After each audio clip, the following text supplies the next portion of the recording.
할렐루야. 3월 28일 금요일 원포인트 큐티 가운데 오신 여러분들을 주님의 이름으로 환영합니다.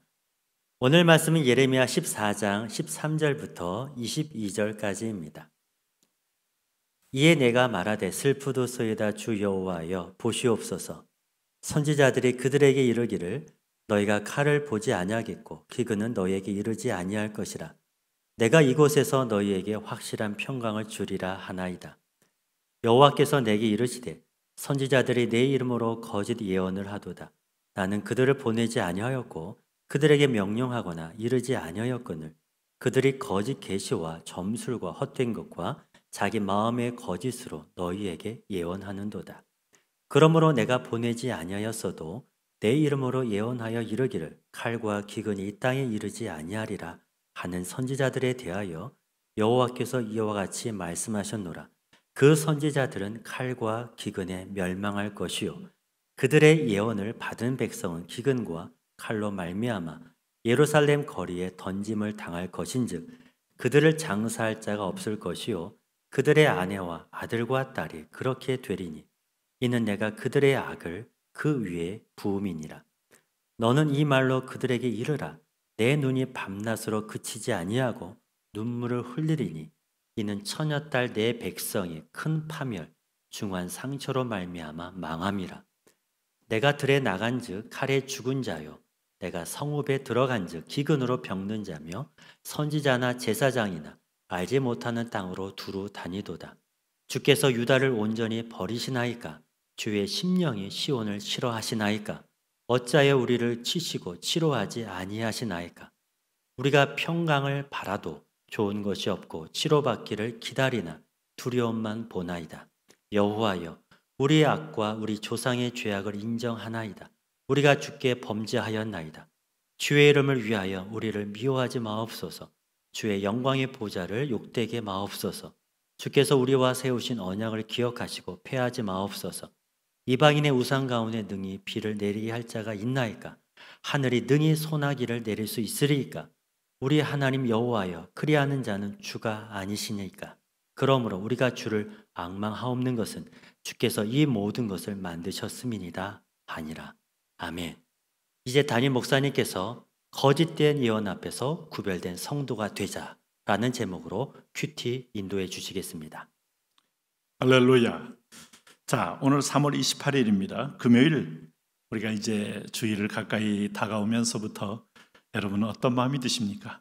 주말에 놀 생각으로 마음에 설레이십니까? 예배할 즐거움으로 설레이십니까? 성령이 춤추는 사람의 특징은 예배의 즐거움, 찬양의 즐거움, 그에게 드림의 즐거움으로 마음이 설레게 되는 줄로 믿습니다. 정상적인 하나님의 형상으로 회복되는 것은 우리의 감정의 기쁨의 포인트가 나를 위한 것보다 주를 위할 때 기뻐지는 거죠. 주님께서 주는 것이 받는 것보다 더 좋다고 말씀할 때 주는 것이 받는 것은 내 소욕을 채우는 소유욕에 대한 기쁨이라면 주는 것은 오늘 나를 벗어나서 이웃과 함께 공동체를 향한 즐거움에 빠지게 되니 이 기쁨의 크기와 넓이가 더 넓다는 것은 체험해 본 사람이 알아요. 그래서 주는 즐거움을 위하여 열심히 공부해서 남주자, 돈 벌어서 남주자, 이상한 슬로건을 가지고 세상과 거꾸로 사는 천국의 백성들이 이 땅에 있습니다. 오늘 여러분 진정한 즐거움을 체험하기 위해서는 좁은 길의 선택의 결단을 한번 내려보십시오. 오늘 금요일 때부터 주를 향한 즐거움으로 빠져보시기를 바랍니다. 오늘 본문은 예레미야 14장 13절에서 22절 사이에 오늘 이 백성들이 결국 이렇게 우둔하고 강팍하고 하나님에 대해서 깨닫지 못한 백성이 된 이유는 결국 하나님은 거짓 선지자의 말을 들었기 때문이다 라고 지적하고 있어요. 하나님께서 이 땅에 거짓 선지자, 마지막에는 거짓 선지자, 자칭 예수, 자칭 메시아라고 하는 자가 등장한다고 했는데 여러분 이런 자들이 온 한국을, 온 내 백성을 미혹하여 할 수만 있으면 택한 자라도 미혹하여 구원의 반열에서 떨어뜨리려고 시도하는 겁니다. 그래서 무서운 겁니다. 여기 15절 말씀 보세요. 그러므로 내가 보내지 아니하였어도 내 이름으로 예언하여 이르기를. 자, 여호와의 말씀이 예레미야에게 임하니라. 여호와의 말씀이 이사야에게 임하니라. 여호와의 말씀이 학개, 스가랴, 말라기에게 임하니라. 아모스에게 임하니라. 그럴 때 그가 어떤 신분이었던, 왕족이었던, 농사꾼이었던, 아니면 대학자였던, 아니면 그가 소시민이었던, 말씀을 선포하는 순간에 하늘의 메시지로 하나님이 쓰시는 선지자가 됩니다. 오늘 강단에서도 오늘 그 사람이 목사냐, 전도사냐, 아니면 심지어는 아직 신학생이냐 불문하고 하나님의 말씀이 임할 때 그 말씀은 신적 권위를 갖게 되는 거죠. 그러나 여기 보세요. 내가 보내지 아니하였어도 내 이름으로 예언했다. 이 말은 자기가 사람들의 필요를 따라 필요를 채워주는 예언자가 되었다. 그래서 필요를 채워받은 사람들에게 인기를 얻고 그들에게 돈을 갈취하며 자기의 이 육적인 소욕을 위하여 하나님을 대신하여 그는 예언에 어떤 거짓된 예언을 했다는 거죠. 하나님 이거 너무 싫어하지 않습니까? 내가 하지 않는 말을 했다. 우린 가끔 직장에서나 아니면 모임에서 우리가 상대방이 오해할 때 누가 그런 말을 했대 하는데 하지 않았는데 그 말을 했다는 것은 중상이요 모략 아닙니까? 그 말을 들은 상대방이 얼마나 기분이 나쁘겠습니까? 그런데 오늘 주님이 하지 않는 말을 오늘 주님이 했다고는 말로 예언하는 자가 있다는 거죠. 그래서 그들을 칼과 기근이 이 땅에 이르지 아니하리라. 하나님을 섬기지 않아도 괜찮다. 그냥 이것도 사는 방식이다. 너희가 세상과 짝하고 양다리 걸쳐도 그냥 다 대부분의 신자들이 이렇게 살지 않느냐. 그냥 인간은 충동되는 대로 느끼는 대로 살다가 가는 거다. 이 예언을 한 자들에 대하여 하나님은 말씀합니다. 여호와께서 이와 같이 말씀하셨노라. 그 선지자들은 칼과 기근에 멸망할 것이다. 바로 그들이 그 칼과 기근에 멸망당할 장본인이 될 것이다. 내 백성을 미혹하고 내 백성을 진리에서 떠나게 한 자들에 대한 심판을 내가 과연 잊겠느냐 하는 거예요. 그래서 이단들은 여러분 지옥의 형벌 중에 가장 밑층에 내려간다고 밀턴은 얘기하고 있잖아요. 네? 밀턴이 신라권에서 지옥편을 쓰면서 그 지옥에는 계층이 있고 층이 있다는 일종의 그도 환상적인 어떤 그림을 그린 겁니다. 네? 그런데 여기 16절 말씀 보세요. 그들의 예언을 받은 백성은 기근과 칼로 말미암아 예루살렘 거리에 던짐을 당할 것이요. 문제는 그 예언을 들은 자들이 분별이 없이 여러분 그래서 우리는 성경에 무식하면 안 돼요. 우리는 그 사람이 기적을 행하느냐 아니면 역사를 나타내냐 이런 데 속으면 안 돼요. 심지어는 방언 좀 한다고 여러분 영적인 아주 굉장히 하나님 앞에 붙들린 사람처럼 오해하는 경우도 있는데 열매를 봐야 됩니다. 그가 두 말을 합니까? 아니면 그가 여러분 열매 속에서 정말 주님을 사랑합니까? 그게 없고 은사를 가지고 자기를 자랑합니까? 은연중에 자기에게 주목을 끌게 합니까? 거짓된 겁니다. 여기 16절 말씀 보세요. 그들의 예언을 받은 백성은 기근과 칼로 말미암아 예루살렘 거리에 던짐을 당할 것인즉 이 백성도 그 피해를 그 폐해와 그 열매를 심판을 벗어날 길이 없어요. 그래서 오늘 듣는 자들은 분별을 해야 돼요. 주여 내게 분별의 영을 주옵소서. 말씀을 잘 알아. 전후관계의 문맥을 따라서 말씀으로 모든 시대를 분별하며 오늘 터져나오는 말씀을 분별하며 여러분 인기 있는 유튜버 메시지를 따라가면서 이 사람이 신실하다. 이 사람 많이 모였으니까 뭔가 정통성이 있다. 속지 마세요. 10,000명, 20,000명, 50,000명 모인다는 것이 정통성의 증거가 아니고 하나님의 말씀은 하나님이 이 시대를 향한 마음을 하나님이 말씀을 통하여 선포하는데 문맥을 보셔야 되고 전후관계를 보셔야 되고 하나님의 큰 뜻을 살펴야 됩니다.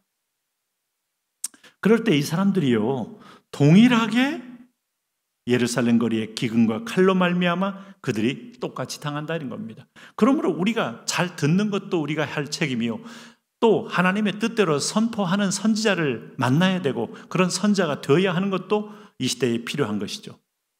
그래서 이제 흔히들 보면 좋은 목자 또 좋은 교회 만나는 것은 아주 인생의 큰 복 중에 하나다 하는데 정말 기도하셔야 됩니다. 이런 부분에서 예레미야는 하나님께 중보기도 합니다. 뭐라고 중보기도 합니까?